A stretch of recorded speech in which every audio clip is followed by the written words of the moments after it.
One of America's founding fathers, Thomas Jefferson, once wrote about a wall of separation between church and state, limiting the involvement of religious leaders in matters of governance. Today, some Ohio lawmakers are look to be trying to bring that wall down, or at least at a window. As our Columbus Bureau reporter Morgan Trow reports, two bills are being considered to infuse more Christianity into public schools.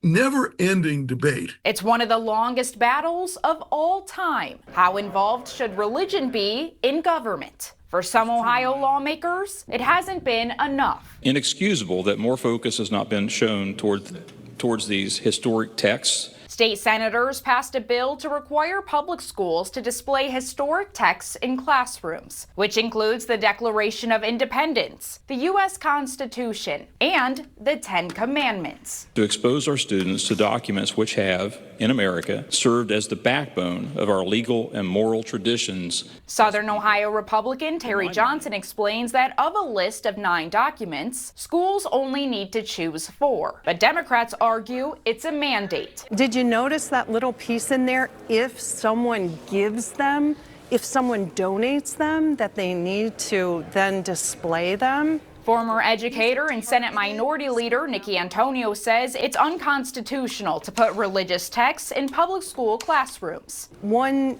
document from a religious practice above all others, totally against the separation of church and state, and I think it's an abomination. Constitutional law expert Jonathan Enton says that this legislation does raise First Amendment concerns. You want to keep the government out of the religion business. But he referenced 2 U.S. Supreme Court rulings from decades ago. One decision in Kentucky said that the display of the Ten Commandments in schools violated the First Amendment, but another case allowed it in a public space in Texas, since it wasn't the only historical document displayed. Because the Ten Commandments is part of a larger set of items. It's a less clearly religious message. Another bill recently passed by the House would allow public schools and colleges to teach the positive impacts of Christianity on American history. There's a movement in this country to make us a Christian national country,